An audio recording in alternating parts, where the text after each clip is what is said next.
Civil law और criminal law में क्या फर्क है? सिविल के कौन से केसेस होंगे, क्रिमिनल के कौन से केसेस होती हैं और क्या केसेस की नोयत है जो कि सिविल केसेस हैं और किस नोयत के केसेस क्रिमिनल केसेस में होंगे? ये सिविल लॉ क्या होता है और क्रिमिनल लॉ क्या होता है? दोस्तों, सिविल लॉ का मतलब है, सिविल लॉ जो है, जो सिविल केसेस हैं उसमें राइट डिटर्मिनेशन होगी कि जो भी पार्टी के राइट है उसको डिटरमाइन किया जाएगा, जबकि जो क्रिमिनल लॉ है उसमें अगर किसी शख्स ने कोई जुर्म किया है, कोई ऑफेंस किया है, तो उस जुर्म की उसको ऑफेंस की सजा दी जाएगी। तो कुछ ऐसे ऑफेंस होते हैं, कुछ किसी शख्स के ऐसे एक्ट होते हैं जिसमें सिविल रेमेडीज भी होती है, जिनके अगेंस्ट और क्रिमिनल रेमेडीज भी होती है, तो दोनों में बेल करना लाजमी है। और कुछ होते हैं एक्ट जिसमें सिर्फ क्रिमिनल कार्रवाई होगी, कुछ होते हैं जिसमें सिर्फ सिविल कार्रवाई होती है। दोस्तों, जिस तरह के चोरी, डकैती, खून, कत्ल, ये सब आपके क्रिमिनल लॉ में आ जाते हैं, क्रिमिनल है, ऑफेंसेस हैं, जुराइम है।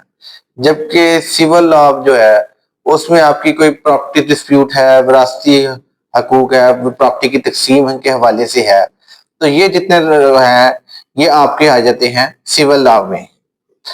दोस्तों, इसके अलावा अगर हम एक कॉमन मिसाल देखें, कौन से एक्ट हैं जिसमें आपके सिविल लॉ भी अप्लाई होगा और क्रिमिनल लॉ भी अप्लाई होगा, कि सिविल केसेस भी होंगे, वो भी होंगे। तो जिस तरह आपका कोई चेक देता है आपको रकम के लिए, रकम की अदायगी के लिए, और वो डिसऑनर हो जाता है, 489F की हम एफआईआर करवाते हैं, बहुत कॉमन है। और जब वो हम एफआईआर करवाएंगे, वो एफआईआर होती है उसको सजा दिलवाने के लिए, वो उसका क्रिमिनल एक्ट था कि उसने बददियानती से आपको चेक इशू किया और डिसऑनर हो गया। जबकि जो उसने आपको रकम देनी थी या जो आपने उसको उधार दिया था, जो रकम की अदायगी होनी थी, वो अदायगी आपको 489F की एफआईआर में नहीं बल्कि रिकवरी दावा उसके लिए हम फाइल करते हैं, ऑर्डर 37 का।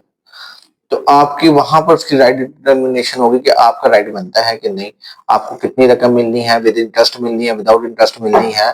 तो ये सब आपका आता है सिविल लॉ में। इसी तरह दोस्तों, कोई शख्स आपकी प्रॉपर्टी का के गलत डॉक्यूमेंट्स बना लेता है, कोई फेक डॉक्यूमेंट्स बना लेता है, आपकी प्रॉपर्टी अपने नाम पर ट्रांसफर कर लेता है, या बहुत साइन कर लेता है, कोई आपकी प्रॉपर्टी का एग्रीमेंट सेल बना लेता है गलत। तो इस सूरत हाल में आप उस पे 420/68 की एफआईआर तो करवाते हैं। कोई अगर गवर्नमेंट एम्प्लॉय मौजूद इन्वॉल्व हुआ, उसमें हम एंटी करप्शन की एफआईआर भी करवा देते हैं, ठीक है। लेकिन वो आपकी रजिस्ट्री वगैरह कैंसिल नहीं करेंगे, वो उस एग्रीमेंट को कैंसिल नहीं करेंगे। उस रजिस्ट्री को, उस डीड को, उस एग्रीमेंट्स को कैंसिल करवाने के लिए आपको सिविल सूट फाइल करना पड़ता है फॉर द राइट डिटर्मिनेशन के भैया ये मेरा राइट बनता था, इसने गलत बयानी करके या धोखाधड़ी से, फ्रॉड से, फॉर्जरी करते हुए एक डॉक्यूमेंट्स तैयार किया है, और लिहाजा इस डॉक्यूमेंट को कैंसिल किया जाए और मेरा राइट बहाल किया जाए। तो ये फर्क होता है कि जो भी आपका सिविल लॉ होगा या सिविल केसेस होंगे उसमें आपकी राइट डिटर्मिनेशन होगी, और जो आपके क्रिमिनल केसेस होंगे या जो क्रिमिनल लॉ है उसमें आपने कोई ऑफेंस, कोई या गैर कानूनी काम, कोई गैर कानूनी एक्ट किया है, तो आपको उसकी सजा मिलेगी, उसकी जितने भी सजा की है उसको उसकी सजा मिलेगी दोस्तों।